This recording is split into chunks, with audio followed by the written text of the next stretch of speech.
انکمپیٹنس ہے یا کرپشن ہے؟ کانٹ ریئلی سے ندیم صاحب. ہمیں دور بیٹھے پچھلے کئی سالوں سے جو تاثر ملتا تھا، I would say both incompetence and corruption. دور بیٹھے ہمیں جو تاثر ملتا تھا کہ وہاں پر بہت پیسہ کھایا جا رہا ہے. میں نے ایم کیو ایم سے بہت سے انٹرویو، اب تو ایم کیو ایم اس پوزیشن میں رہی نہیں، تو وہ چیخیں مارتے تھے کہ یہ اتنے سورب کا ڈیولپمنٹ کا پلان ہے صوبہ سندھ کا، بتاؤ ہمیں پروجیکٹ کدھر ہے. ان سے صوبائی حکومت سے جواب لے کے تو یہی سوال اٹھاتے تھے فاروق ستار اور دوسرے لوگ. تو آپ کو اب تو گورنر ہیں، اب تو آپ انسائڈ آؤٹ جانتے ہیں کہ کیا ہو رہا ہے. اس وقت تو ہم باہر بیٹھ کے سوال کر رہے تھے یا آپ باہر سے تحریک انصاف کی جانب سے پوچھ رہے تھے، اب آپ اندر بیٹھے ہوئے ہیں. آپ کو لگا کہ وہ 600-700-800 ارب کے جو ڈیولپمنٹ منصوبے ہیں سندھ کے اندر لگے ہیں یا کسی جیبوں میں چلے گئے؟ ندیم صاحب یہ تو ابھی انکوائریز چل رہی ہیں and I wish I was not going to answer this question. تو کہیں پہ مجھے تھوڑا سا آپ مارجن بھی دیں گورنر ہونے کا.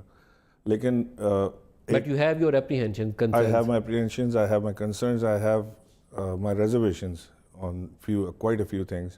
وہ obvious سامنے نظر آتی ہیں. میں نام نہیں لے سکتا کیونکہ مجھے علم نہیں ہے کہ کون کون اس میں انوالو تھا، لیکن جس کی گورنمنٹ تھی وہ تو ضرور ذمہ دار ہوگا، اس کی ذمہ داری لینی چاہیے ان کو اور بتانا چاہیے.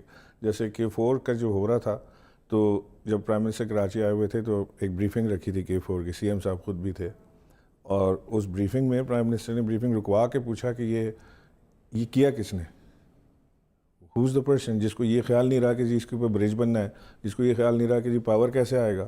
یعنی کہتے خیال نہیں رہا ہمیں. اس طرح کے بلنڈرز ہوئے ہیں، پرائم بھول منسٹر گئے کو برج بنانا، بھول گئے. پرائم منسٹر کو بریف کر رہے ہیں کہ جی اس کے اندر آکسیلریز اور وہ ہم نے نہیں ڈالی باقی چیزیں. انہوں نے بولا وہ کون سی؟ انہوں نے بتایا جی یہاں پہ برج بنے گا، اس کے اوپر یہ اتنے میگا واٹ کا ہمیں پاور پروجیکٹ چاہیے، اس میں پمپ کرنے کے لیے اتنے بڑے 2 پمپس چاہیے، ایک 36 فٹ اس کو پمپ کرے گا، دوسرا اس کو وہاں سے لے کے 100 فٹ اوپر مزید لے جائے گا میٹر.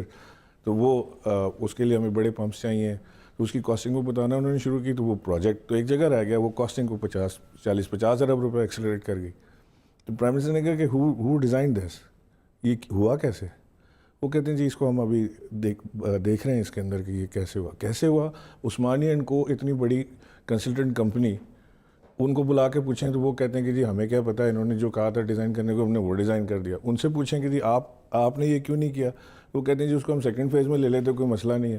مسئلہ یہ ہے کہ اس ملک میں پیسہ آپ کے پاس ہے نہیں، ہر بار آپ ادھار لے کے کام کرتے ہیں. اور یہ ایک طریقہ کار جو مجھے سمجھ آیا اب تک وہ یہ کہ ایک طریقہ کار ہے کہ آپ پروجیکٹ 15-20-25 ارب روپے کا دکھا کے شروع کرا دیں، once you are down the line تو پھر آپ مزید پیسے مانگتے ہیں کہ جی وہ برج آ گیا، جی پمپ آ گیا، جی فلاں آ گیا.